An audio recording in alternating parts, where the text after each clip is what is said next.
It's really exciting to be part of what we're doing here this week, and I've actually been I was talking to some people last night that have been attending some of the other sessions that have been run here, and it's a phenomenal event. And next year I'm going to plant myself in, book a couple of days off, and I'm going to come to every session because I think there's a lot to be learned from, truthfully, everyone that's here, both in terms of the attendees and the speakers and the panels. So, in the spirit of innovation, creativity and bravery, which are obviously the themes of what's going on this week, nothing replicates or speaks to that more than kind of what we're doing in the innovation space. And it's exceptionally exciting to be involved myself. I'm the lab director at Postmedia IO, and in a minute we'll see a quick clip of what we're doing out in Kitchener-Waterloo. But really, what we're going to do with the panelists that you're going to talk to, we're going to really speak to the disruption that's going on in the media industry, and in, truthfully, any industry is going through some form of disruption in the advertising and the marketing space. So we're going to hear some really interesting stories and hopefully get some really interesting takeaways to kind of interject in our own organisations and our own companies. So I'm going to show you that quick video right now, which is what we're doing in Kitchener-Waterloo with the Postmedia IO space, which is our innovation outpost space. But we're also going to hear from some exceptionally good, very experienced startup people. They're even taking social media snaps as we speak, so that's exactly what they do. So if we show the video, and that will give some context as to what it is that we're going to be covering today.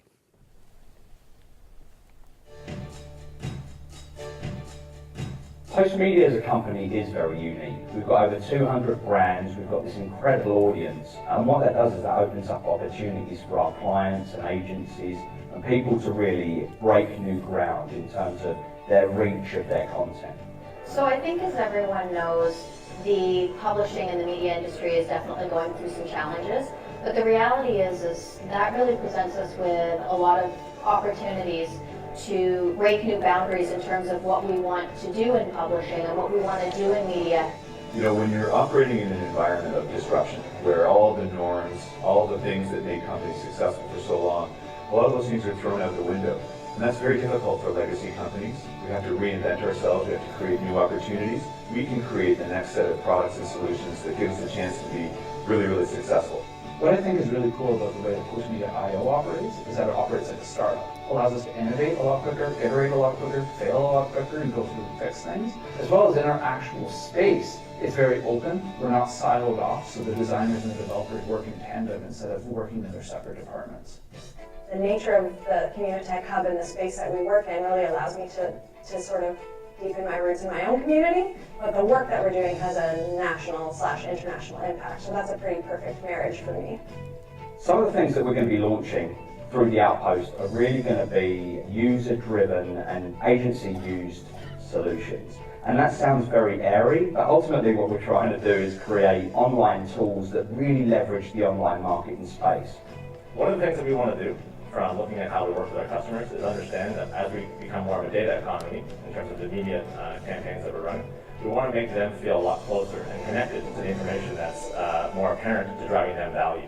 We've got some incredible relationships with Facebook and Google and other agencies of the like that have really given us, I don't want to say backdoor access, but huge amounts of data that we can leverage along with our own audience analytics. What we're trying to do is really nail down what does the user actually need, what does the user actually want, and then leverage those along with our own proprietary content and just deliver something that really adds value to those marketing teams.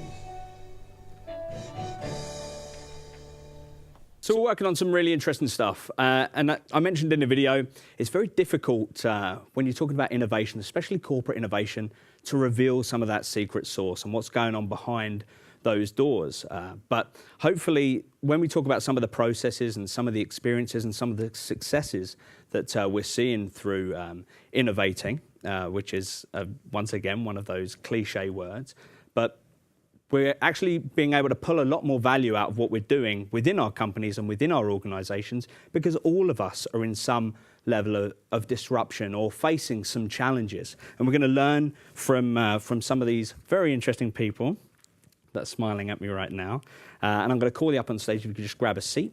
So the first person we're going to speak to is the Director of Corporate Innovation for one of the most respected industry-led innovation centres in North America.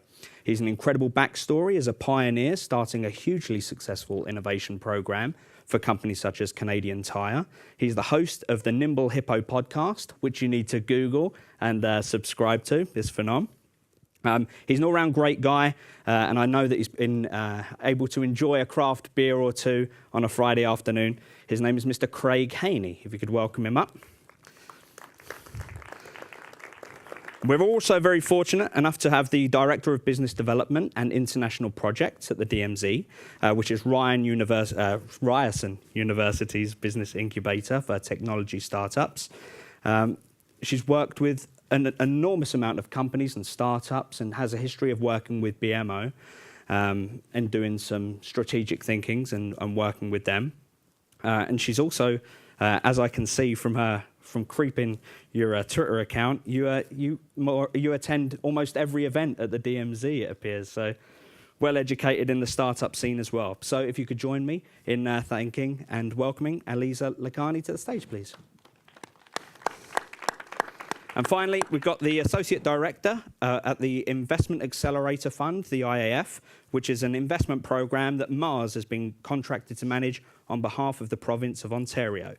The IAF makes investments in early-stage companies and ventures with longer-term objectives to create a sustainable pool of capital for investment in early-stage technology companies. Before that, Aaron was at MyoVision as the CFO, so he's got a phenomenal amount of experience when it comes to startups and growing organizations. In fact, he was able to grow the revenue by 10 times and triple the size of the team. So we've got some phenomenal experience and expertise in Aaron. So if you could join us, Aaron Bast.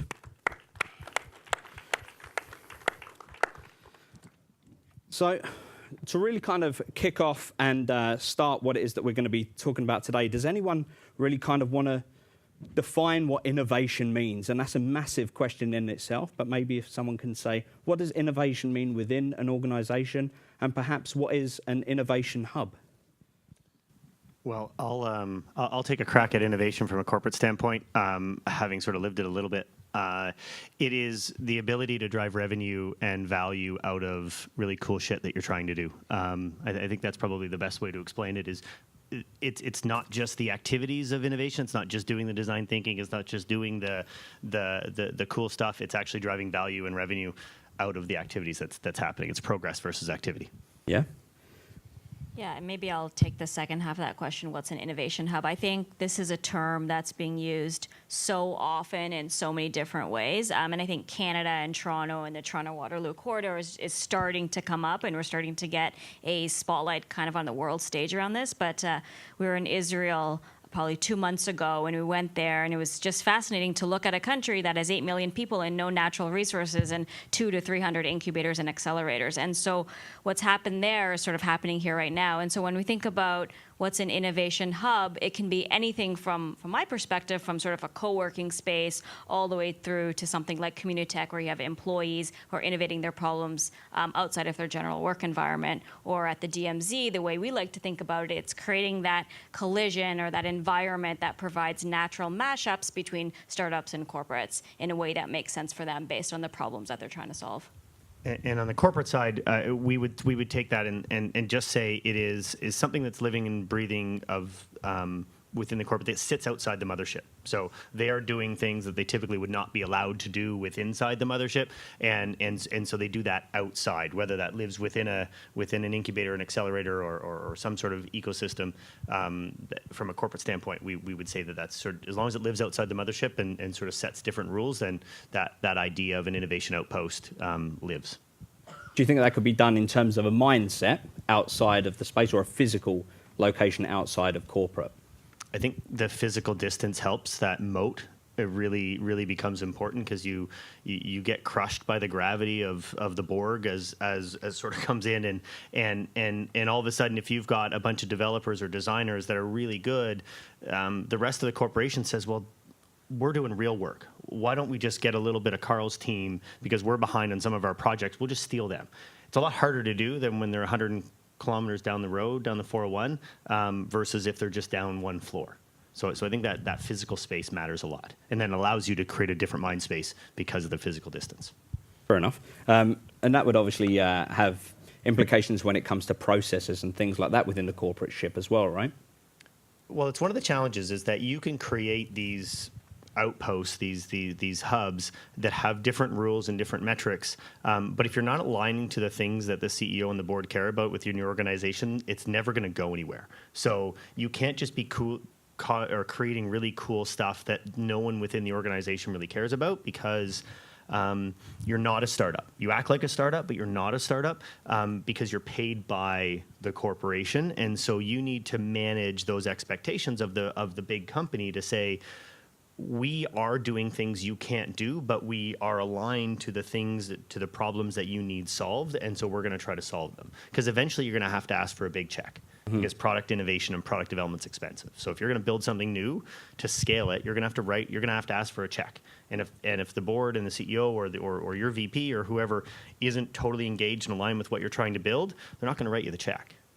So, I mean, it's very interesting because everyone works, especially on this panel, in one of these ecosystems where we say it cultivates free thinking, cultivates innovation as a whole. So can you speak to the ecosystems and the innovation hubs that you're part of or you're located in, and why you're chosen to be there, or why you have chosen to be there? Like Aaron, because you're based. Did you say you're all over the place? But in terms of the ecosystems that you and the IAF are part of. Yeah, so the IAF is based out of Toronto, like our headquarters is here, and we're part of the Mars ecosystem. But one of the things that we do differently is have people on the ground in the various ecosystems across Ontario to identify kind of the best opportunities. So we've got somebody ingrained in Ottawa, we've got a bunch of people ingrained in Toronto, and then I'm in Kitchener with another colleague.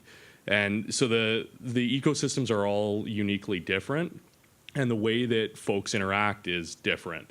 In Toronto, maybe it's a little bit more challenging to break out of the silos and to interact with groups because it's just so massive. In Kitchener-Waterloo, one of the nice things is everybody kind of knows each other. It's a smaller ecosystem, so it might be a little bit easier to collaborate on that side. So I think it's a pretty unique one, the KW ecosystem, and it continues to really gain momentum. And I think that's one of the things that's been so attractive for some of these corporates to get into in the KW area. They want to replicate that. So yeah, that's the KW side of things from my perspective. Definitely a big difference between the ecosystems, so. I think, so just to give some quick context on the DMZ, so we're located downtown Toronto.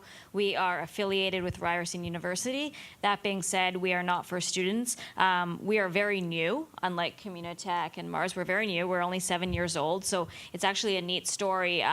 One student about 7 years ago went up to Sheldon Levy, who was the president of the university, and said, I have this idea, I want to incubate it, I don't know where to go. And he said, well, here's a room, innovate your idea. And sort of fast forward 7 years, and the DMZ is now Canada's largest tech incubator. We have 70 startups in-house. We have 40,000 square feet. We have 5 floors.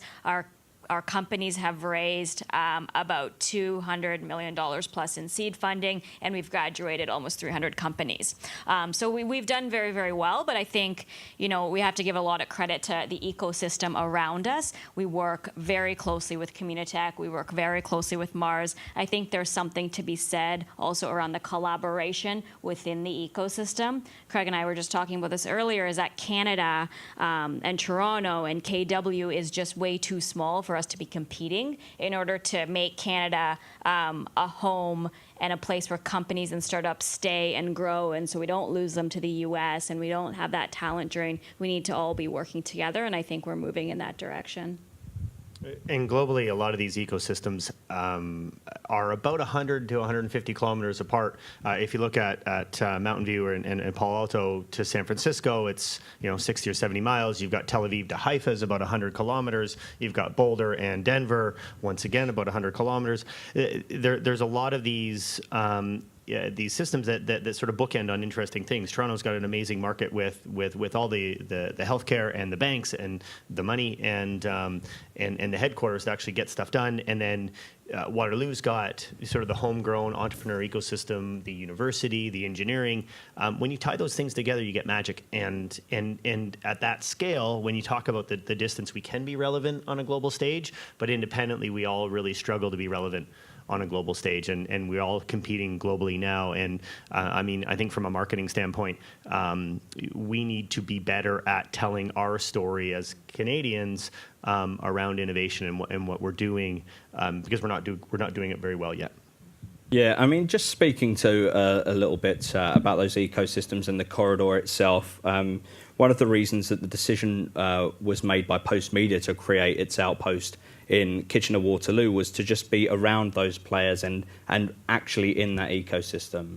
Postmedia is fortunate enough to have a great office and location here in Toronto, but we have, I think, all corporations to some degree, and I'd love to get your feedback on it.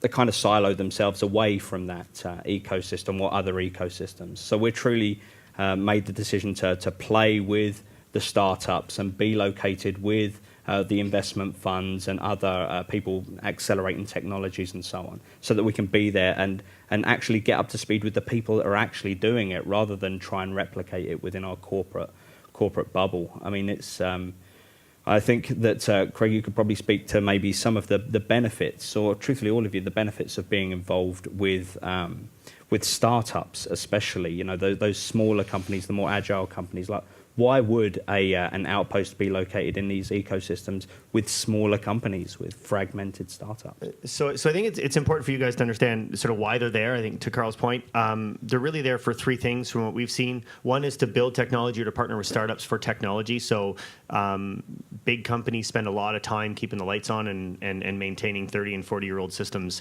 And to do new technology, they don't necessarily have the skills, knowledge, behavior to actually create a whole lot of new stuff. That they often rely on agencies and other people to build that. And they're starting to insource that a little bit more through these innovation labs. So they're building this, or they're hiring startups, they're partnering with startups, they're acquiring startups to do that.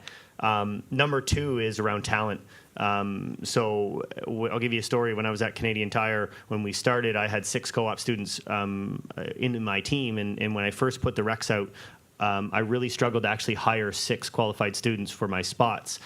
3 terms later, 1 year, I had over 700 applicants, and we got to hire our top 6 students that we wanted, because we created a hell of a story about why Canadian Tire was cool and this whole concept of phygital retail. It was neat, and we responded to that. So they're trying to hire great talent. And then the third part is culture. So you spoke about the idea that you can't have the same rules in the outpost as you do within the mothership for good reasons. You shouldn't.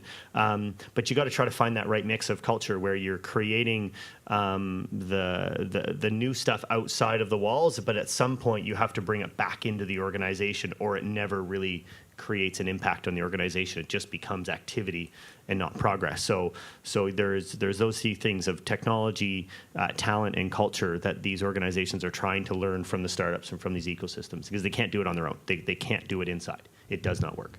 Yeah, I think the other thing to add to that would probably be like collision, and just the opportunity to bump into people from different organizations that are thinking different ways, and, you know, have a chat with them and absorb what they're saying. Because, you know, kind of back to your point, Carl, you get in a larger organization or even a small medium organization, you get siloed and you start living and breathing all of those particular things that, you know, are happening in your culture, and you're looking maybe in other departments, but you're not looking as far outside as you should be to keep innovating. So I think that collision and collaboration with the ecosystem is huge too. Yeah, and I think maybe just to take a big step back, I think Postmedia is doing it very well through this, and there's a deliberate strategy behind innovation. But I think you shouldn't start with the solution. You shouldn't start with, okay, I want to go and create an outpost, or I want to do this accelerator program with DMZ or Communitech or Mars. I think it's really looking at the organization and making sure that innovation or transformation or whatever you call it is part of the strategy. And so where I've seen it not working is if it's someone's side project, or if everyone's doing innovation off the side of your desk, it's probably not going to be successful. So have some dollars assigned to it, have some people doing it, have a clear strategy, have a pot of funding aligned to it. I think to Craig's earlier point, have a governance structure around how do you then get those great ideas that the co-op students or the startups are kind of, doing. How do you bring that into the organization for commercialization? And what are your metrics, right? What are the right metrics you're using? If your metrics are just how many startups am I meeting, how many media, Twitter likes do I have, those aren't sufficient. Your metric should be how many startups am I commercializing, what's my revenue, what's my customer growth. So I would think about it from taking kind of 10 steps back before you even go to the solution of the outpost. But it's really difficult for large organizations to work with startups, and it's really dangerous for startups to work with big organizations. So the podcast and the blog that I do called The Nimble Hippo is very specifically around those big companies being hippos. And if they make a wrong step, or if you're a startup and you put yourself in the wrong way, you can get squashed pretty quickly. The other analogy using about if you're trying to fish for perch and you land a whale, it's going to sink your boat. So a startup has to be ready to work with a big organization, and the large organizations have to be ready to work with startups. And they typically don't talk the same language. They typically don't have the same expectations, the same business drivers. And it's very difficult and risky for both sides to actually work with them without the strategy, without the right people. I think it's one of the reasons why the Outpost model works, is you've got startup-y people that have a corporate business card that can start to help sort of navigate the labyrinth to try to get to the right people and help understand the problems. Because you can kind of vet some of those startups. So we've seen historically over the number of years that I've worked in this space that early stage startups and big companies just don't work together. You don't have enough runway as a startup. You usually don't have a clear business model that's scalable, and you're not ready to sort of dance with the big guy. But if you're a little later stage and you've got some customers and you've got a repeatable business model and you can handle the runway that it takes to sort of work with these guys, then it makes more sense. But we've seen it both sides, that young startups aren't really good for big companies, and big companies just aren't ready for young startups. The later stage startups, much better. So how do you foster that collaboration? How do you bridge that gap between startup and corporation? Because that's why companies are there. They're there to learn from these startups, and startups are there to look up to these megaliths of corporation. What is the difference there? What do they need to bridge? How do they foster that collaboration? So at the DMZ, we don't actually do a lot of, traditional innovation outpost. And to be very honest, I'd love to do it, but we're right in Yonge and Dundas, and we just don't have real estate. So very honest, I love the model, we just can't do it. So in absence of that, what we do is we actually take a very consultative approach. So we sit down and say, what are the 2 or 3 things that keep you up at night? What are the big problems you're trying to solve? What's your appetite? Who's in the room? What kind of time commitment do you have? On and on. We ask them all these questions. And then based on what those answers are, we figure out what the right model is. So I can give you an example of one of the things that we're doing. So we're launching 3 very big accelerator programs this year. We're going to be announcing one in a couple weeks with a global insurance company. And essentially what it is they tell us, here are our biggest problems that we're dealing with. We go out and make a call to market, and that's not just for DMZ companies, it's companies across Canada that will apply and say, I want to work with this big insurance company. We bring those companies in, those startups in-house for 4 months to essentially accelerate their growth. Through those 4 months, they take advantage of all the DMZ resources around mentoring in the community. They also have direct access to the most senior people within that organization. And this is an important point. From technology, from risk, from operations, from the business. It's not just from one part of the group, because we know that in order to actually commercialize and bring in a startup's idea, you need multiple parts of the organization working together. And so we bring that in, and at the end of it, our hope actually is that they get a pilot. So that's our hope. At the end of the day, these startups will get a pilot with this insurance company. And I also think it's really important for these large companies to have a carrot. So why would a startup ever want to partner with you? So you see a lot of things like demo days or cash prizes. What I actually like to see is a bigger pot of money. So a venture fund or a corporate venture fund. So this one is very, very big. It's upwards of $100 million. So that, any startup would be delighted to work or partner with these corporates. Because when you think about what startups need, yeah, it's talent, yeah, it's capital, but the number one thing that startups need in Canada is customers. That's really the number one problem. And that's where I think corporates can come and play a massive role.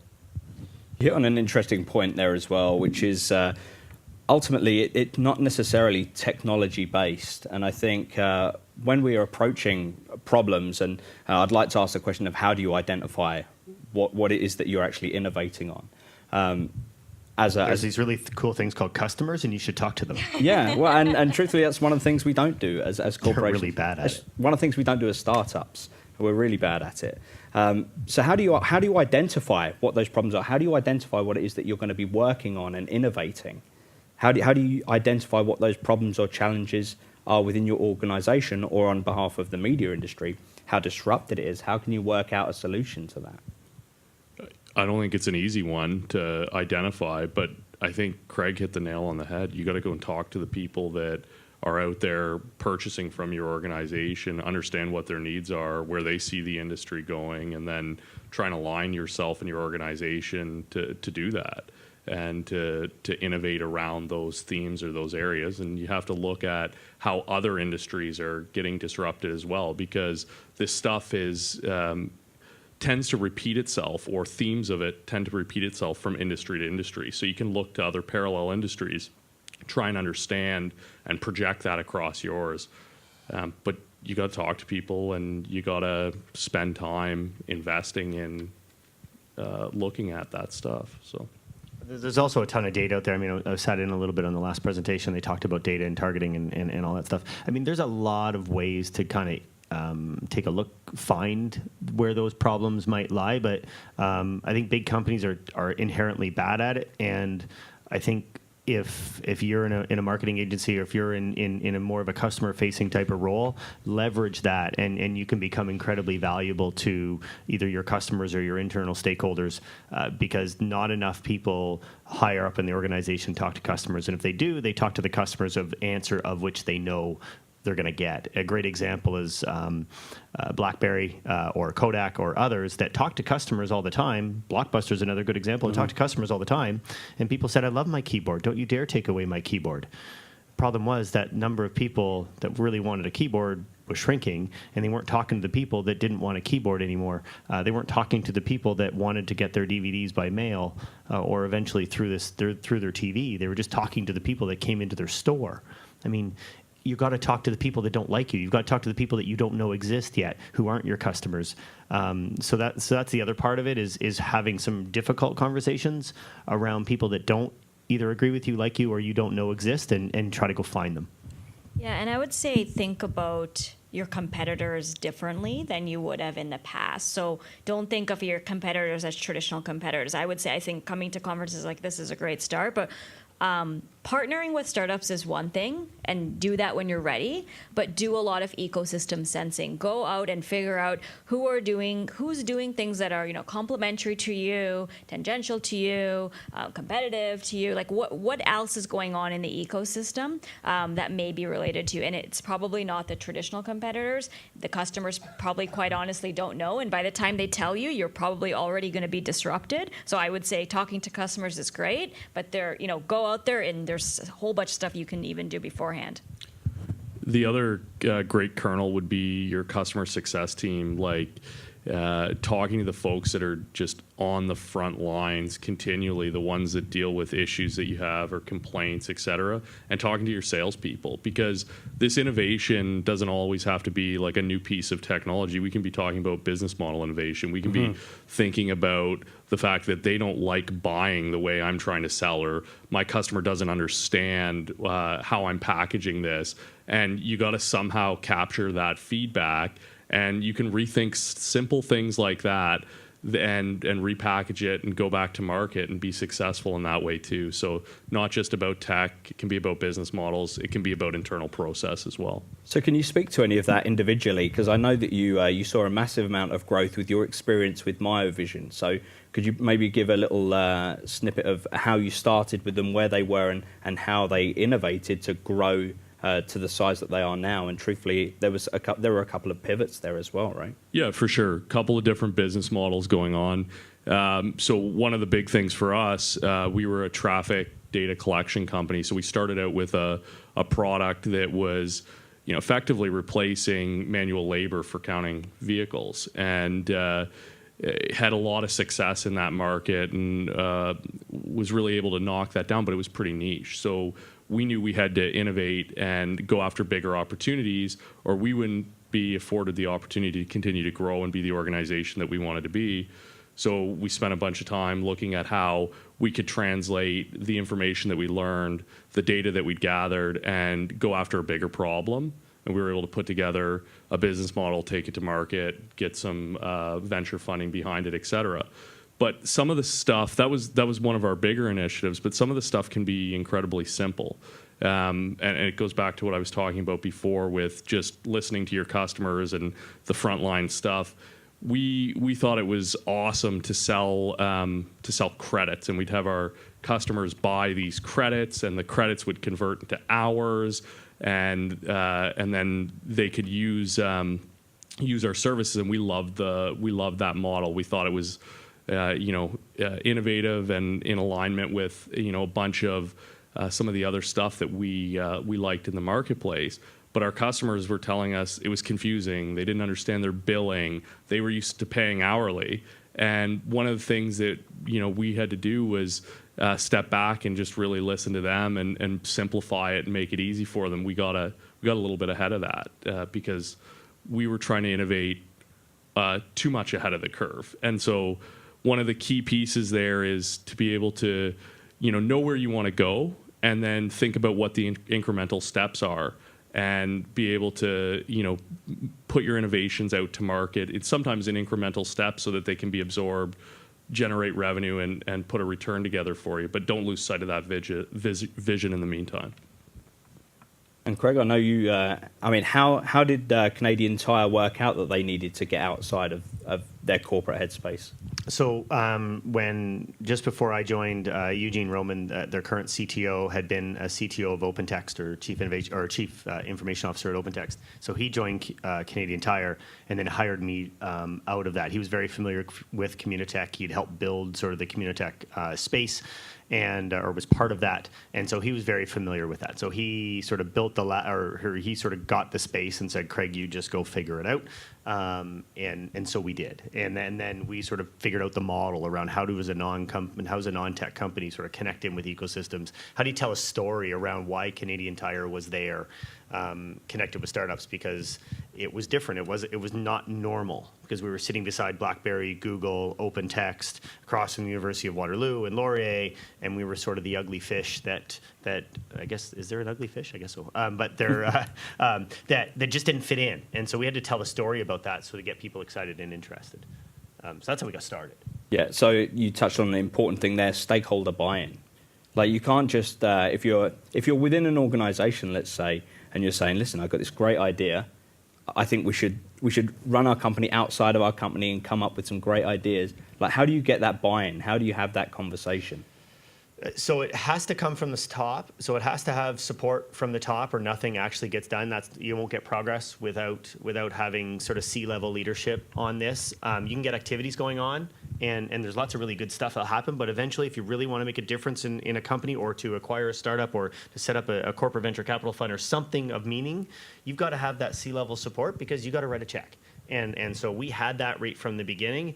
And to do that, you got to align with the problems or the visions of the organization, the things that the CEO and the board care about. And if you're not aligned with that, then you're not going to get that ultimate buy-in to put these things out. You might get a test case, and you might get lots of activity going on, but that doesn't mean you're going to make progress. And of all the work that we've done with the 20+ companies that we have at Communitech, and the other ones that we've worked with on the side, without that C-level absolute buy-in of that, I've got a burning platform and I'm scared about this, go help us fix that, it's not meaningful enough. So you've got to have that burning platform, that scared, I don't know what's going on type of level of honesty of honesty or fear or mantra to go do something, because it's a change initiative. And if anyone's been part of a big company change initiative, they typically fail, and they're hard, because you're going to ask a bunch of people to do things that they're not comfortable with, and we were just earlier, the last couple of days, been running a workshop on this whole sort of change initiative for an innovation strategy. And the concept is that, your brain hurts when you have to do things differently because it takes more glucose to think differently. We've got well-worn patterns and paths in our head about how we do stuff. And when you create this innovation strategy and have this company start to do things differently, whether it's design thinking, whether it's agile, whether it's whatever, it hurts. And so you've got to make sure that you got the right people on the bus and you've got all the right things aligned and you've got the mandate to do it. And it's more than just working with startups. It's more than just something on the wall to say, hey, innovation matters. It's activities and it's progress and it's funding and it's all these things that the other people are talking about that make this a bigger strategy. It's not just a bunch of activities. I would add two things to that. So I think while having senior level sponsorship is important, often the most senior people are very far removed from what happens day to day. So I think very, very critically, don't forget your middle management, right? Those are the people who are going to open the doors. Those are the people who are going to do the pilots. Those are the people who are going to be potentially threatened by disruption because they have pensions, because they have security, who will need to be convinced. So I would say my advice to you guys is don't forget middle management. The other thing I would say is don't forget incentives and scorecards and how people are rewarded. So I spent many years working for a large financial services company, and essentially we are measured and managed based on our quarterly results. And if you're only being managed on things like revenue, or you're making more net income by essentially increasing your revenue, you're cutting your expenses, innovation is a longer term play. I would ask the question, how are you managing that and measuring that in scorecards? But from all the way, the CEO level, all the way down to middle management, to sort of the people on the ground. So I think that's critically important, and I would like to see that included in more corporate scorecards. But don't just do something like that and put it in place out of the gate if you don't know what it is. Like maybe you need to spend some real time on the ground thinking about that and trying some stuff up front to figure out what the right fit is, because you don't always know as a corp how to measure these things. It's challenging.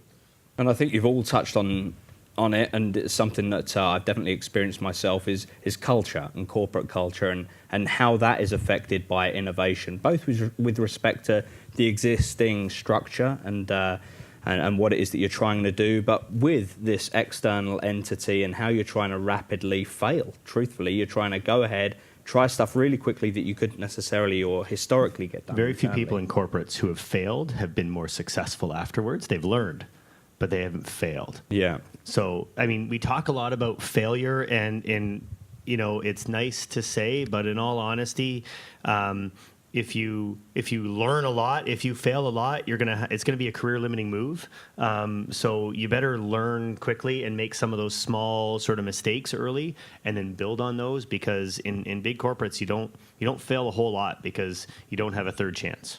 Well, it's taking some of these startup philosophies, right, and applying them to corporate, which sometimes goes incredibly well, and you can be seen to be a rock star if you're, rushing ahead and getting these really quick wins, which normally would have taken, 6 or 7 meetings, and getting these guys in on a conference call. And there's a nice, fast, agile line you can take when you're external, I've seen.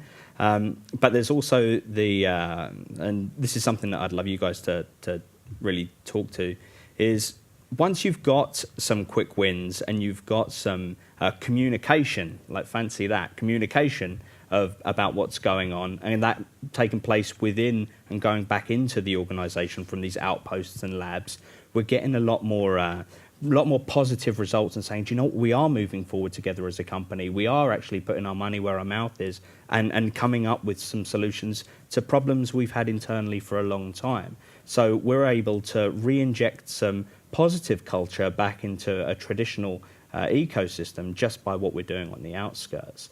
Is that something that you guys have seen at all?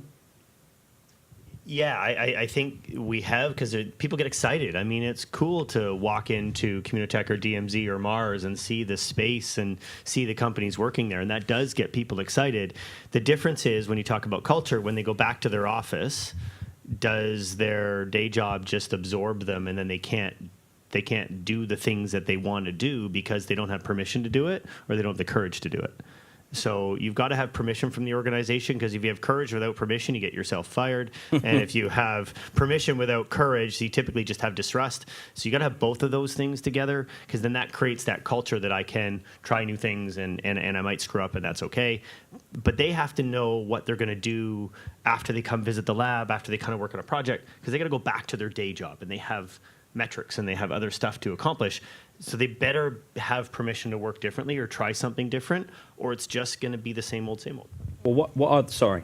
I was just gonna say, I think it's all great and it's all good to innovate and an outpost, but I would say don't forget the change management story, don't forget the communication story, and don't forget to bring your employees along for the ride, because to sustain any sort of meaningful innovation or change, it's not going to be 3 or 4 people in an outpost, right? It's going to be changing the culture of the organization, and culture eats strategy, right? Everyone knows that saying. And so how do you do that? How do you do that to engage your existing employees? How do you do that, and how do you tell your story, because talent is so important? How do you do that to attract employees? How do you do that to reduce attrition? So I don't know the answer to this whole change management thing, but I think it's really, really critical. Once you've figured out that prototype of, hey, it's worked, how do you tell that story to the rest of the organization? Well, how do you get everyone engaged in that and rallying around that? Well, what would be those metrics to success that you would look for, and how would you communicate those back to corporate or back to your company? But I mean, I think it's a very big question, because I think every problem is different. I would use the employees who are in the outpost to tell the story. I would use, so a lot of organizations, what they'll do is they'll kind of put these sort of innovation champions or change champions in place. So you sort of have multiple communication strategies. So you have the high-level strategy from the CEO, then you have people injected throughout the organization to inflict change at sort of the grassroots level. And then I would pick sort of projects or wins, like I said earlier, align incentives, align work to that, make sure it's not incremental work that these people wouldn't normally do, make sure it fits into them, and everyone understands sort of what's in it for me. Why would I do this? How does this feed into my performance? Am I supported at all levels of the organization? Am I being recognized in a way that matters to me? Am I being able to tell my story and inflict change within the organization? I forget your question. in terms of metrics for success, like what do you look for to being a metric to success in innovation, and how would you communicate that back to corporate? So it's good question. I should have paid attention. So you look at it from a startup standpoint, where you've got traction, you've got milestones that you want, but revenue isn't necessarily one of those early milestones that you're looking for.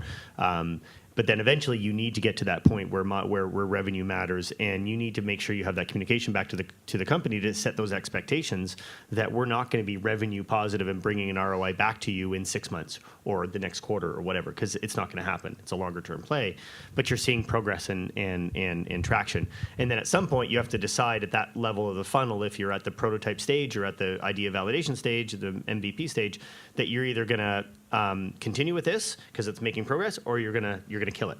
And not enough companies are willing to kill projects that suck and double down on investments of projects that really have traction. So they need to be able to make those difficult decisions based on metrics that could be just like startup. You know, do you have a number of customers? Do you have traction? Do you have technology scalability? Do you have those pieces that you need to grow it? And then eventually you have a real business, and then a company, depending on the size, has to decide at some point you need to bring it back into the organization. So if you're an IBM of the world, it's probably $1 billion business before you bring it back into IBM. If you're a smaller company, it might be $10 million business before you bring it back into the organization. But if you scale too quickly inside the organization, the hippo will crush it, because the organization won't be ready for it. So you have to sort of scale it external. You have to build it just like a startup. And then once you get those at some level, depending on the size of the enterprise, you have to pull it back in. If you do it too early, it most likely will be crushed. And the same as a startup. If you scale too early, it's one of the main reasons why startups fail, is that they scale too quickly. And so it's the same thing happens in corporates. We want revenue. We want an ROI. But they're not ready for it yet. So you got to build it out. You got to continue to test. You got to build that traction, but eventually you got to bring it in. I think there's an important thing to mention as well, is every organization, every company, every outpost, they have different mandates. And I think even just being situated with a lot of the other corporate innovation offices at Communitech, everyone has a very different structure, a team structure, a very different mandate in terms of the products that they're trying to fix on behalf of their companies. Some are coming up with new ideas that the company has no idea about, whereas others are really enforcing and running forward with a problem that's been working for a long time. So I think it's important to work out what it is that you're trying to do before you try and do it, whereas some other organizations that we've seen just are running ahead and just throwing stuff against the wall and seeing what sticks. And I don't think there's a good, you won't get good metrics out of that either way. Well, I think Aaron talked a little bit about that, but just spending a little bit of time ahead of time trying to understand what you're wanting to do. Yeah, that's huge, right? You can't set metrics on something unless you have a solid strategy around what you want to achieve. So, are you doing new technology and you want to build like a patent portfolio and you want to do something that's exploratory? Are you trying to come up with a disruptive business model? Are you trying to rethink your existing process? You got to figure all that stuff up and then set the metrics around it. One of the other things that I worry about, maybe some of the other folks have some thoughts on it, is just like how much can these innovation outposts really tackle at the same time? It's like when I look at startup companies we're investing, we want them to focus on one thing, go really hard at it. They have maybe 6 or 8 people at the stage we're investing, and I see the innovation outpost. Maybe they have 6 or 8 or 10 people. Are you working on 4 things at a time? Are you working on things concurrently? Like, how do you manage the risk around that? Is something that continually goes through my head as I see more and more of these things pop up. So I think that is depending on the organization, and I think the risk is relatively low when they're early on. They're trying to find some of that exploration is they're still trying to throw some spaghetti at the wall and see what sticks. They're trying to inspire other people within the large company to say, hey, that's interesting, but what about this problem? But you have to have some sort of lighthouse at the end that you're aiming for, that if there is a problem or a sector or a technology you're looking to exploit, and then you can iterate a bunch of business models around that or technologies around that. But if you don't have that lighthouse, you're going to get distracted, and you're going to get 80% of a lot of stuff, and that's not going to get you anywhere, because lots of people can do 80% of stuff, and it's very hard to do 100% of stuff. So I think you need that lighthouse. I think we see generally a whole bunch of different corporates coming through our door. On one extreme, they're just looking at ecosystem sensing, and quite honestly, they're using innovation as more of a marketing or a branding play, and that's okay, because that's where they are in their journey, and that's totally fine. And so in that situation, they're, okay, let me talk to all the startups in fintech. I don't know what I want, I just want to talk to everyone in fintech. Okay, so then you can do this. Or on the other extreme is, hey, I've been thinking about innovation for a very long time.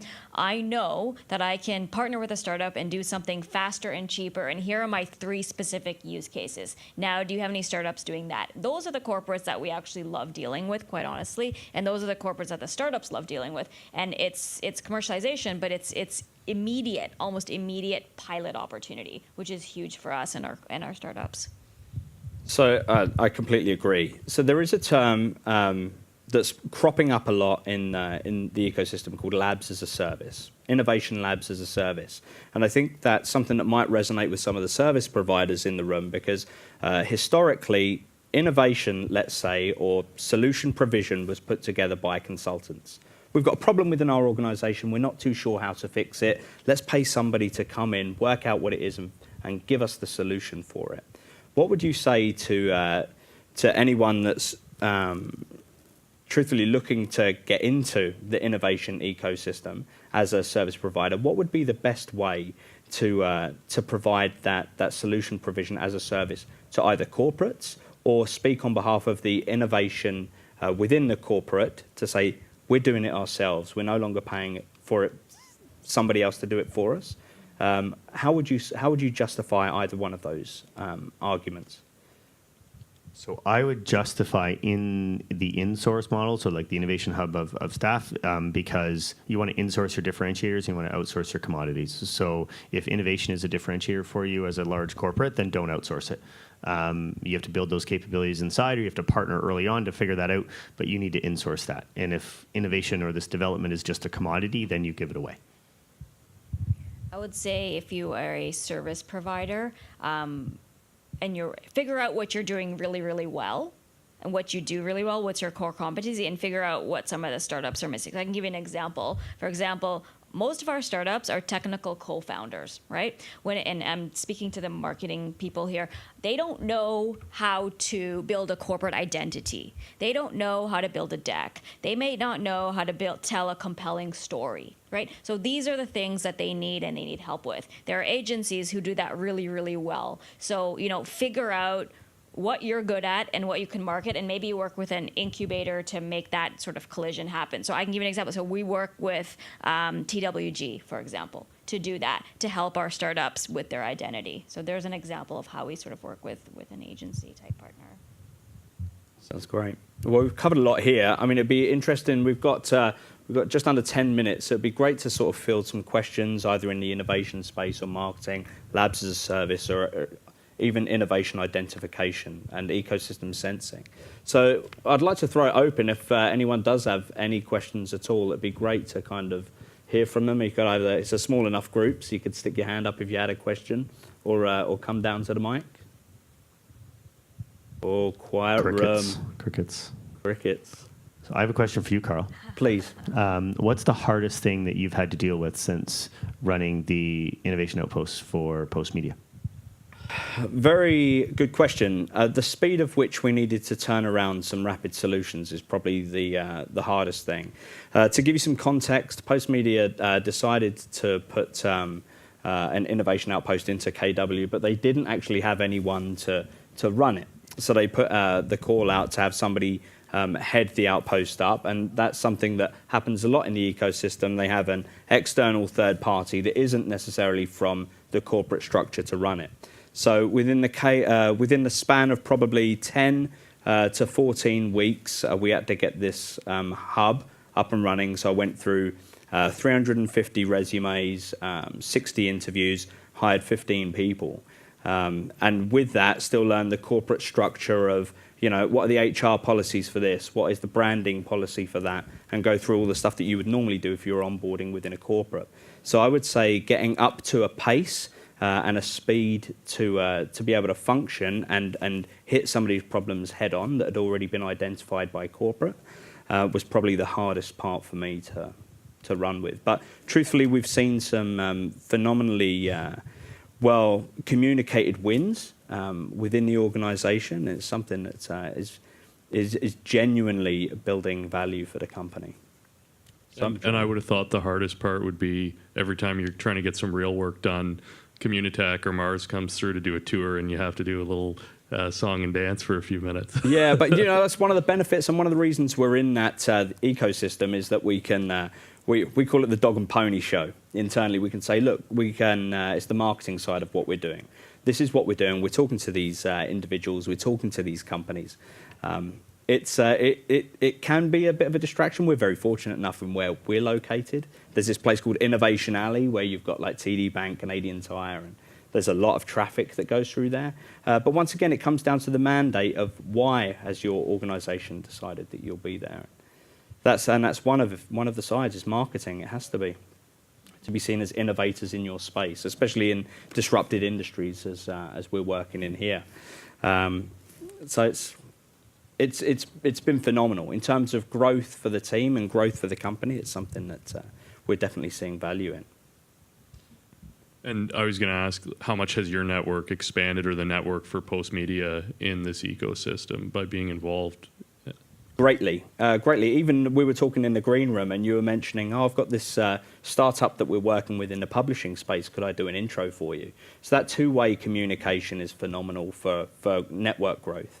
But also in terms of sharing and leveraging opportunities, both in terms of technology, working with competitors, which is something that you would normally shy away from completely in a corporate setting. But when you're in an industry and across the hall from you is another company that's also in disruption, you need to kind of share. There's power in working together in some sense, not necessarily in an NDA sense, but in an identification of problems and what it is that you're working together to create raising the level of water so that you can all rise with it.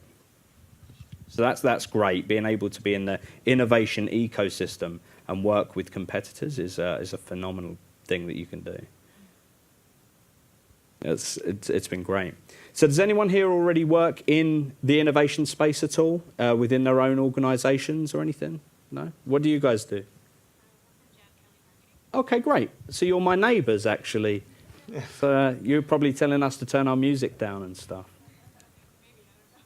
Come visit. I mean, that's the other thing as well. In terms of the cultural aspect, being able to communicate and be a destination for conversation within your organization has been very, very important for us, and get people out from corporate and into the different ecosystems. It speaks volumes when they go back and say, we're actually doing something really cool over there. So that's awesome to see as well. Well, we're seeing a lot of collaboration between the enterprises when they do have the space. I know you struggle with space because you're at Yonge and Dundas Square, but we've got 18 or 19 of these innovation labs within Communitech, and the corporates start to work together. So TD works with Thomson Reuters, who works with General Motors, who works with, Jan Kelly's doing a lot of work with a lot of those corporates to help tell their story. And I think that's a really cool opportunity for the large companies to actually work together. And will create new opportunities for collaboration and collisions that wouldn't normally exist between the ivory towers. But I would say you don't necessarily need to be, just to counter that, you don't necessarily need to have real estate in an accelerator or incubator to have collisions. Like, I don't think you need to do that. I think it's great if you are doing that and if you have the funding to do that. But there are so many events, free events. There's like, I'm relatively new to this startup space, but there's probably, I could fill my calendar and be double booked every day. There was Tech TO, there was a big conference last week, you went to one today. There are so many organic places to have natural collisions, and at each of our incubators / accelerators, there are events, there are workshops, there are pub nights, we have a Good Scotch Friday. You guys can come every Friday, 4 o'clock. Fridays, there we go. Yeah, every Friday, 4 o'clock, we invite all our corporate partners, we have all the startups, and the startups basically say, this is my biggest win for the week. It could be hiring someone, it could be making a sale, making their first dollar, whatever it is. And so, I think be creative about how those natural collisions can happen. It doesn't necessarily always have to be through a big investment in real estate. So if we could give the guys one more sort of final thought, like if these guys are going back to their organizations, how can they be the innovation activator or ambassador for their organization? Where do they start? Because it always starts with one person to have that conversation, right? How do you start? I would find a burning platform. I would find the thing that scares a whole lot of people and start to align some ideas around how to solve that burning platform, because that gets people's attention. Yeah, I completely agree. I worked at Ernst & Young way back when I was getting my CA, and an example that relates to that, we were hooked in with RIM, absolutely our biggest client in the tech sector. We thought we had one technology, and RIM was starting to teeter at the time. And I wanted to get engaged with startups. I thought it was important for my job satisfaction, but also for the company long term. And just poking that RIM button really seemed to work and resonate, because it's fear sometimes that drives change, right? And especially in larger organizations, you got to poke the bear a little bit and make sure that point hits hard. So I would just say, start with your job, right? Be bold and ask the question why. I think one of the things that startups do really well is they don't have history. Corporates are a lot of the times tied down by history, or that's the way we've done things. This is the process. This is why. Do it. Ask the question, but think about, if you didn't have constraints, how would you approach this? But obviously, respect the environment you're in and do it in a diplomatic manner. Awesome. Well, that's our session for today. I would like to say thank you guys very much for volunteering and being on the panel. And to the ICA, thanks so much for a great event. This has been phenomenal. And thanks for attending. You've been great. Thank you very much.